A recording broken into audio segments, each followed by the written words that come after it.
Jó, capítulo 25. Terceira fala de Bildade. Pode alguém ser correto diante de Deus?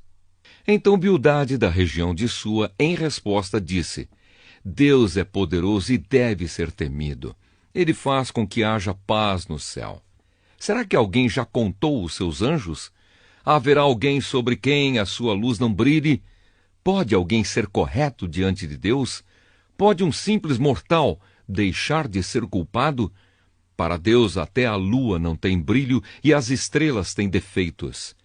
Que dizer então do ser humano, esse inseto? Que valor tem esse verme para Deus? Jó, capítulo 26. Jó critica Bildade. Então Jó, em resposta, disse: Bildade, eu estou fraco, sem forças. Como você me ajuda e me consola. Como você é bom para dar conselhos e gastar a sua sabedoria com um ignorante como eu. Quem foi que o ajudou a dizer essas palavras? Quem o inspirou a falar assim? Continuação da terceira fala de Bildade. A grandeza do poder de Deus. Os mortos tremem de medo nas águas debaixo da terra. Para Deus, o mundo dos mortos é aberto. Não há cobertura que o impeça de ver o que lá acontece. Deus estendeu o céu sobre o vazio e suspendeu a terra por cima do nada. Ele prende a água nas nuvens e elas não se rasgam com o seu peso. Ele cobre a cara da lua cheia, estendendo sobre ela uma nuvem. Deus separou a luz da escuridão por meio de um círculo desenhado no mar. Quando ele ameaça as colunas que sustentam o céu, elas se assustam e tremem de medo. Com o seu poder, Deus dominou o mar. Com a sua inteligência, derrotou o monstro Raabe. Com o seu sopro, Deus limpou o céu e com a sua mão matou a serpente fugitiva. Mas essas coisas são apenas uma amostra, um eco bem fraco do que Deus é capaz de fazer. Quem pode compreender a verdadeira grandeza do seu poder? Jó, capítulo 27. Resposta de Jó. Insistirei na minha inocência. E Jó continuou em sua fala e disse: Juro por Deus, pelo Todo-Poderoso, que não quer me fazer justiça e que enche de amargura o meu coração, juro que, enquanto ele me der forças para respirar, os meus lábios nunca dirão coisas más e a minha língua não contará mentiras. Nunca direi que vocês têm razão de me acusar. Enquanto viver, insistirei na minha inocência. Fico firme e não desisto de dizer que estou certo, pois a minha consciência nunca me acusou. Que meus inimigos sejam castigados.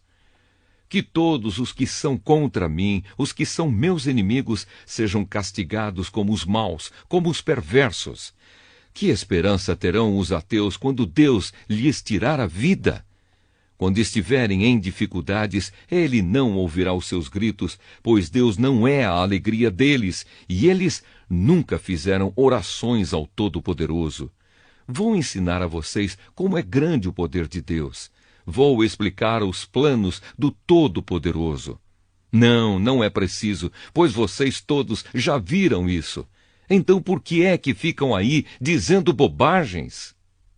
Quarta fala de Zofar. Deus castiga os maus. Vou dizer como Deus, o Todo-Poderoso, castiga os homens maus e violentos. As suas crianças passarão fome e os seus filhos, mesmo que sejam muitos, morrerão na guerra. Os que ficarem vivos morrerão de doença, e as suas viúvas não chorarão por eles. O perverso pode ajuntar prata aos montes, pode ter muita roupa, muita mesmo, mas algum dia uma pessoa direita usará essas roupas, e um homem honesto ficará com a prata. A casa que o homem mau constrói dura tão pouco tempo como uma teia de aranha ou como a cabana de um vigia numa plantação. O homem mau vai rico para a cama, mas é pela última vez, pois quando acorda, a sua riqueza já se foi. O terror o arrasará como se fosse uma enchente, e de noite a tempestade o jogará longe.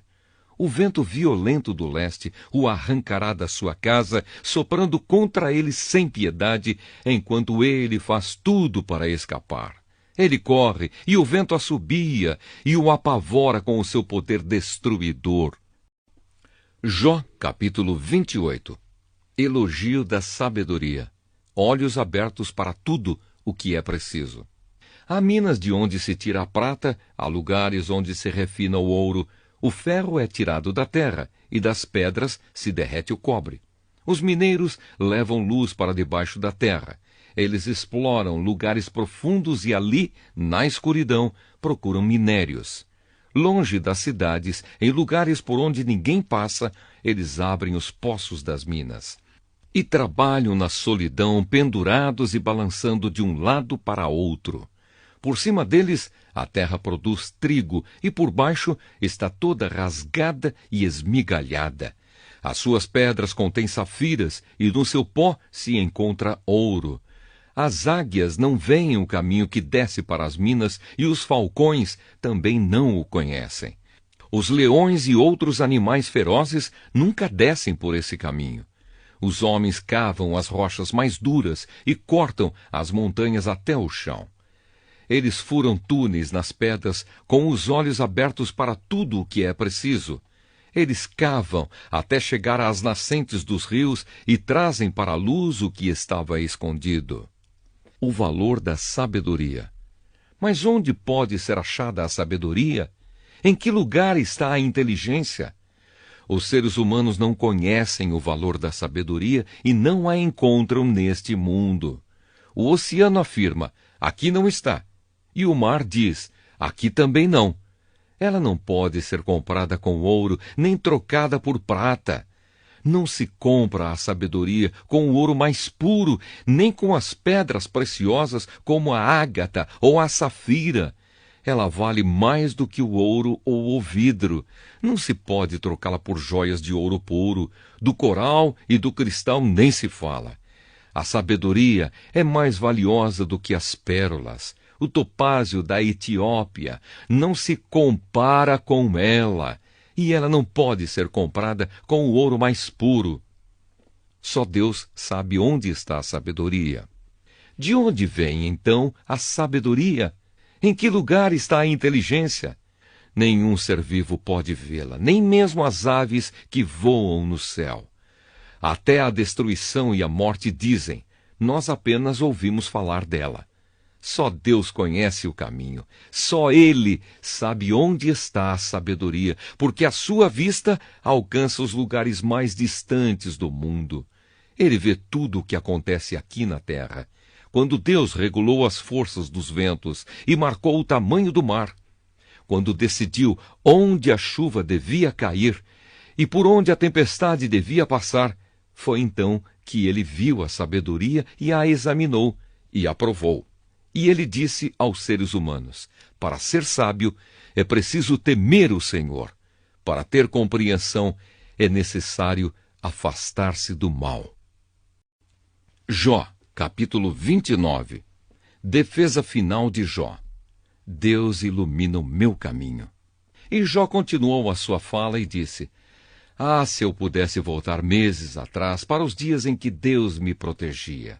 Naquele tempo, Deus iluminava o meu caminho e com a sua luz eu podia andar na escuridão. Naqueles dias eu estava bem de vida e a amizade de Deus era a proteção do meu lar.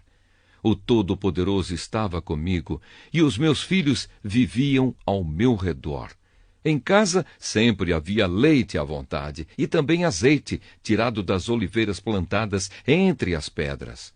Quando eu saía para a reunião do tribunal e me assentava entre os juízes, os moços me viam e abriam passagem, e os idosos se punham de pé. As pessoas mais importantes paravam de falar e ficavam em silêncio. As autoridades se calavam, não diziam mais nada. Eu era pai dos pobres. Quem me ouvia falar me dava parabéns. Os que me viam falavam bem de mim. Pois eu ajudava os pobres que pediam ajuda e cuidava dos órfãos, que não tinham quem os protegesse.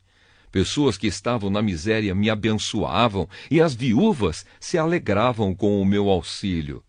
A minha justiça e a minha honestidade faziam parte de mim. Eram como a roupa que eu uso todos os dias.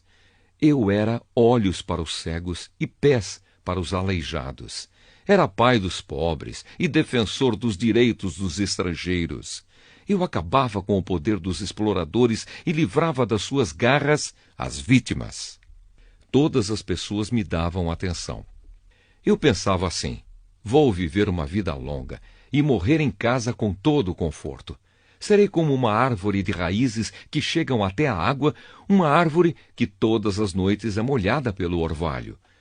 Todos só falarão bem de mim e eu serei sempre vigoroso e forte. Todas as pessoas me davam atenção e, em silêncio, escutavam os meus conselhos. Quando acabava de falar, ninguém discordava. As minhas palavras entravam na cabeça deles como se fossem gotas de água na areia.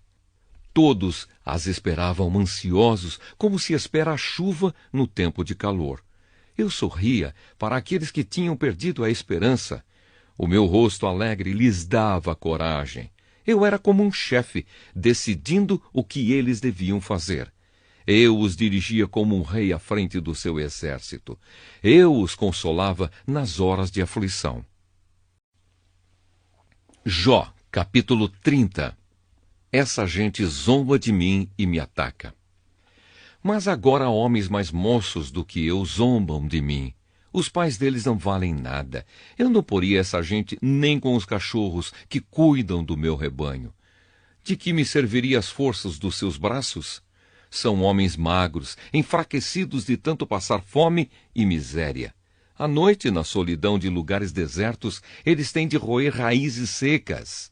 Pegam ervas e cascas de árvores e se alimentam de raízes que não servem para comer. São expulsos do meio das pessoas que os espantam, aos gritos, como se eles fossem ladrões. Têm de morar em barrancos medonhos, em cavernas ou nas rochas. Uivam no meio das moitas e se ajuntam debaixo dos espinheiros. Raça inútil, gente sem nome, são enxotados do país. Mas agora essa gente vem e zomba de mim.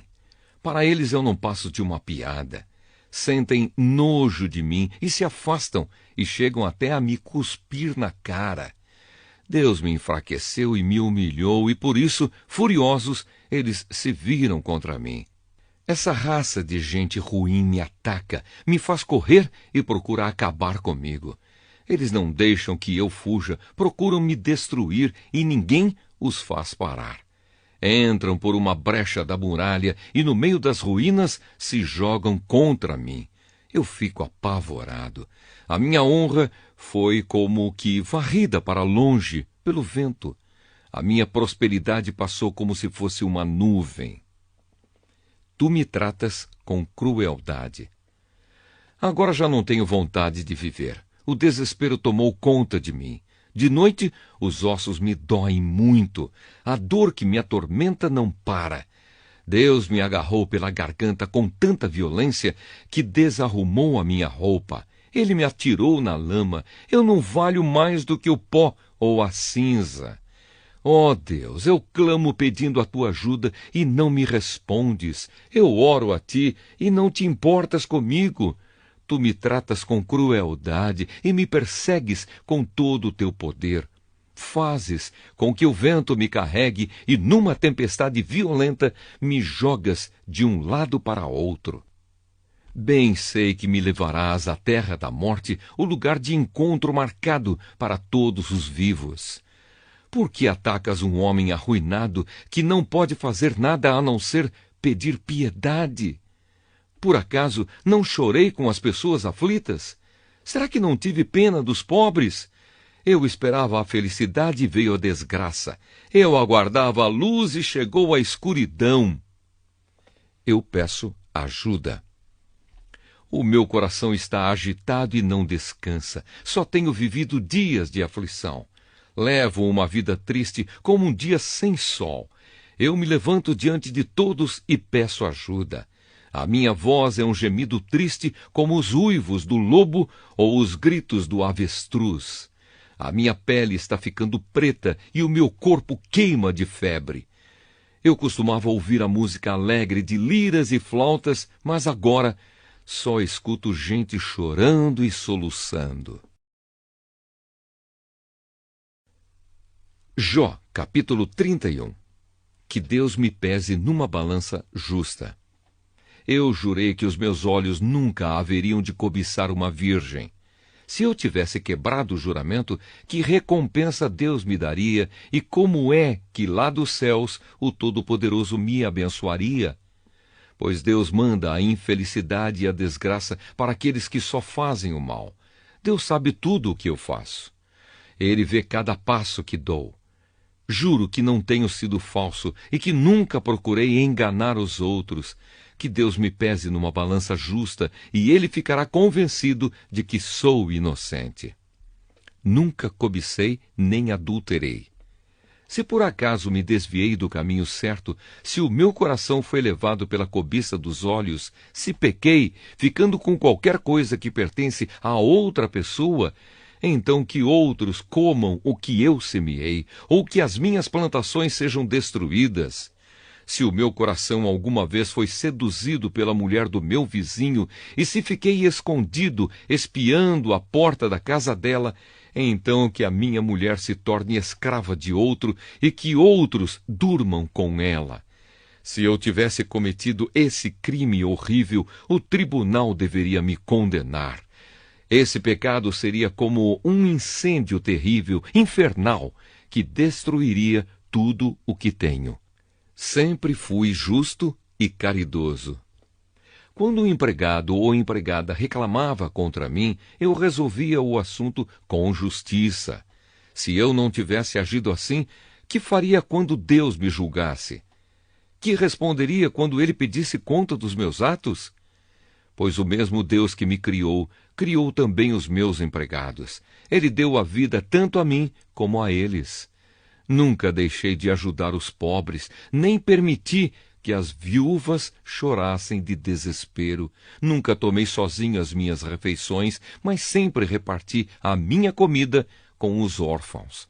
Eu os tratava como se fosse pai deles e sempre protegi as viúvas. Quando via alguém morrendo de frio por falta de roupa, ou notava algum pobre que não tinha com que se cobrir, eu lhe dava roupas quentes, feitas com a lã das minhas próprias ovelhas, e ele me agradecia do fundo do coração. Se alguma vez fui violento com um órfão, sabendo que eu tinha o apoio dos juízes, então que os meus braços sejam quebrados, que sejam arrancados dos meus ombros. Eu nunca faria nenhuma dessas coisas, pois tenho pavor do castigo de Deus e não poderia enfrentar a sua presença gloriosa. Nunca fui infiel a Deus. Jamais confiei no ouro. Ele nunca foi a base da minha segurança. Nunca me orgulhei de ter muitas riquezas, nem de ganhar muito dinheiro. Tenho visto o sol brilhar e a lua caminhar em toda a sua beleza, porém nunca os adorei, nem em segredo, e não lhes atirei beijos com a mão. Se tivesse cometido esse terrível pecado, eu teria sido infiel a Deus, que está lá em cima, e o tribunal deveria me condenar. Nunca fui vingativo, nem sovina, nem hipócrita. Jamais me alegrei com o sofrimento dos meus inimigos, nem fiquei contente se lhes acontecia alguma desgraça, e nunca fiz uma oração pedindo a Deus que matasse algum deles. Os empregados que trabalham para mim sabem que os meus convidados comem à vontade do bom e do melhor. Nunca deixei um estrangeiro dormir na rua. Os viajantes sempre se hospedaram na minha casa. Jamais procurei encobrir as minhas faltas, como fazem algumas pessoas, nem escondi no coração os meus pecados. Nunca tive medo daquilo que os outros poderiam dizer. Não fiquei dentro de casa calado, com receio de que zombassem de mim. Aqui termino a minha defesa. Como gostaria que alguém me ouvisse. Aqui eu termino e assino a minha defesa. Que o Todo-Poderoso me responda. que o meu adversário escreva a acusação, e com orgulho eu a carregarei no ombro e a porei na cabeça como se fosse uma coroa. Darei conta a Deus de todos os meus atos, e na presença dele ficarei de cabeça erguida. As minhas terras nunca choraram, nem gritaram ao céu contra mim.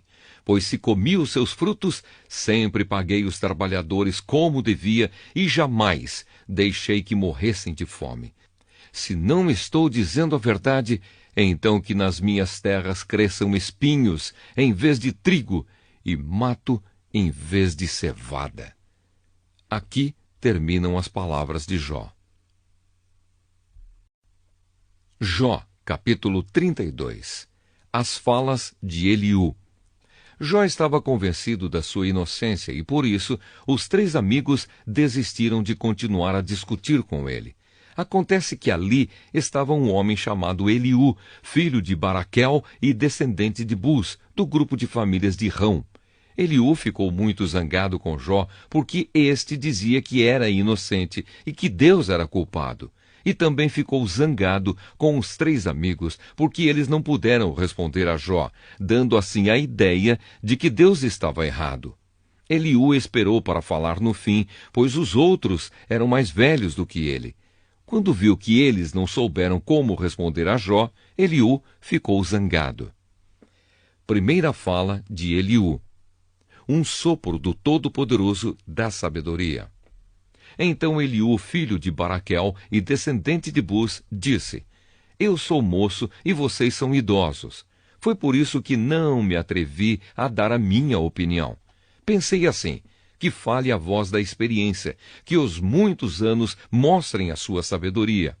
Mas acontece que dentro das pessoas há um espírito, há um sopro do Todo-Poderoso que dá sabedoria. Nós não ficamos mais sábios com a idade, nem sempre os velhos sabem o que é certo. Portanto, escutem o que digo, pois eu também vou dar a minha opinião. É Deus que tem de dar a resposta a Jó. Esperei que vocês falassem e escutei as suas razões. Enquanto vocês escolhiam as melhores palavras, eu prestava toda a atenção. Mas nenhum de vocês convenceu Jó, nem deu resposta às suas palavras. Como é que vocês podem dizer que descobriram a sabedoria? É Deus e não um ser humano que terá de dar resposta a Jó. Eu nunca teria respondido como vocês, mas Jó estava falando com vocês e não comigo. Quero dar a minha opinião. Jó, estes 3 estão derrotados e não têm mais palavras para continuar a discutir. Eles já pararam. Não falam mais. Será que devo continuar esperando enquanto estão calados? Não. Eu darei a minha resposta agora e direi o que penso sobre o assunto. Tenho muito o que falar e já não consigo mais ficar calado. Se eu não falar, sou capaz de estourar como um odre cheio de vinho novo. Não aguento mais. Preciso desabafar. Quero dar a minha opinião. Não vou tomar partido nesta discussão e não vou adular ninguém. Eu não costumo bajular. E se bajulasse, o Criador logo me castigaria. Jó, capítulo 33. Darei a minha opinião com franqueza. Por isso, Jó, escute as minhas palavras e preste atenção em tudo o que vou dizer. Estou pronto para começar e vou falar o que penso. Darei a minha opinião com franqueza. As minhas palavras serão sinceras, vindas do coração. Pois foi o Espírito de Deus que me fez e é o sopro do Todo-Poderoso que me dá vida. Responda-me se for capaz. Prepare-se para discutir comigo. Para Deus, você e eu somos iguais. Eu também fui formado do barro. Por isso, não tenha medo de mim. A minha intenção não é esmagar você. Você disse que está inocente. Creio que ouvi você dizer o seguinte: não sou culpado, não fiz nada de errado, estou inocente, não cometi nenhum pecado, é Deus quem inventa motivos para me atacar, Ele me trata como se eu fosse um inimigo, Ele amarrou os meus pés com correntes e fica vigiando tudo o que eu faço. Deus fala de várias maneiras. Mas eu lhe digo que você não tem razão, pois Deus é maior do que as criaturas humanas. Por que você acusa Deus, afirmando que Ele não dá atenção às nossas queixas?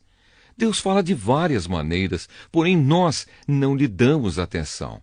De noite, na cama, quando dormimos um sono profundo, Ele fala por meio de sonhos ou de visões. Deus fala aos nossos ouvidos e os seus avisos nos enchem de medo. Ele fala com a gente para que deixemos de pecar e para que não nos tornemos orgulhosos. Assim, Ele nos livra da morte e não deixa que nos joguem na sepultura.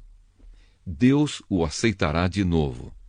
Outra vez Deus castiga com doenças e com fortes dores que não passam. O doente perde o apetite e não quer nem ver as comidas mais gostosas. Ele emagrece, vai se acabando e, no fim, vira pele e osso. Ele está às portas da morte, logo será levado para a sepultura.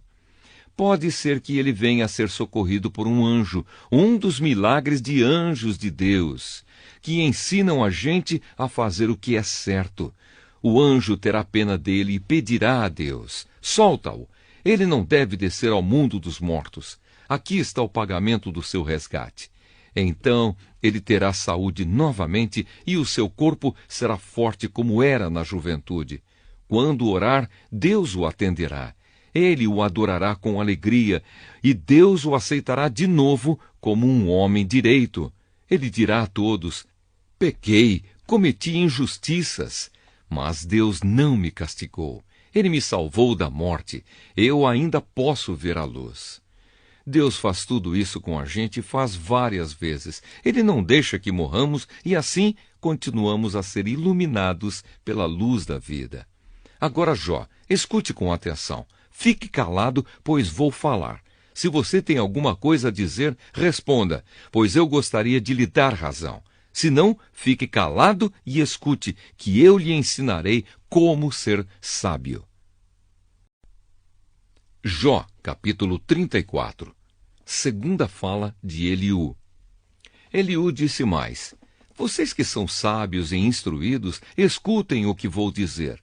Assim como os ouvidos julgam o valor das palavras e o paladar prova os alimentos, assim nós, agora, vamos examinar o caso e resolvê-lo do jeito que nos parecer melhor. Deus não é injusto com ninguém. Jó está dizendo que é inocente e que Deus não quer lhe fazer justiça. E pergunta: como é que eu poderia mentir dizendo que estou errado? Sofro de uma doença que não tem cura, embora não tenha cometido nenhum pecado. Neste mundo não há ninguém como Jó, para quem é tão fácil zombar de Deus como beber um copo de água. Ele anda com homens maus e se ajunta com gente que não presta. E diz assim: não adianta nada procurar agradar a Deus. Agora, vocês que têm juízo, me escutem. Será que Deus faria alguma coisa errada? Será que o Todo-Poderoso cometeria uma injustiça? Ele nos paga de acordo com o que fazemos e dá a cada um o que merece. Na verdade, o Deus Todo-Poderoso não faz o mal e não é injusto com ninguém. Quem entregou o poder a Deus? Quem o fez governador do universo? Se Deus quisesse, poderia fazer voltar a si o fôlego, a respiração da gente. Então todas as pessoas morreriam juntas no mesmo instante e voltariam de novo para o pó. Deus é justo e poderoso. Agora, Jó, se você é sábio, escute e preste atenção no que vou dizer. Se Deus odiasse a justiça, não poderia governar o mundo. Será que você quer condenar aquele que é justo e poderoso? Deus condena os reis e as autoridades, quando são maus, quando não prestam. Ele não mostra preferência pelas pessoas que estão no poder, nem favorece os ricos em prejuízo dos pobres, pois todos foram criados por ele. A morte pode vir de repente, no meio da noite. A pessoa tem um ataque e morre. Deus não precisa de ajuda para matar os poderosos, pois ele sabe tudo o que fazemos e vê todos os passos que damos. Não existe nenhum lugar, por mais escuro que seja, onde um pecador possa se esconder de Deus. Deus não precisa marcar um dia para que uma pessoa se apresente a fim de ser julgada por ele. Ele não necessita de examinar a vida dos poderosos para acabar com eles e dar a outros o seu lugar, pois Deus conhece o que eles fazem. De noite, ele os derruba e esmaga. Em público, na frente de todos, Deus os castiga como se fossem criminosos, porque eles se afastaram dele e não quiseram obedecer a nenhum dos seus mandamentos. Eles fizeram com que os gritos dos pobres e explorados subissem até Deus e ele os escutou.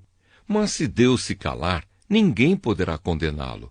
Se ele esconder o rosto, as pessoas e as nações ficarão sem defesa e nada poderão fazer para evitar que os homens maus as governem e explorem. Você resolveu parar de praticar o mal? Jó, será que você já reconheceu diante de Deus que você sofreu por causa dos seus pecados e que prometeu que não vai pecar mais? Será que você pediu a Deus que lhe mostrasse as suas faltas e resolveu parar de praticar o mal? Se você não aceita o que Deus faz, como espera que Ele faça o que você quer? Você é quem precisa responder e não eu. Diga-nos o que está pensando. As pessoas sábias e sensatas que me estão escutando certamente dirão assim: Jó não sabe o que está falando. O que ele diz não faz sentido. É só examinar bem as suas palavras e a gente vê que ele responde como um perverso. Jó é pecador, um pecador rebelde. Na nossa presença, zomba de Deus e não para de falar contra ele.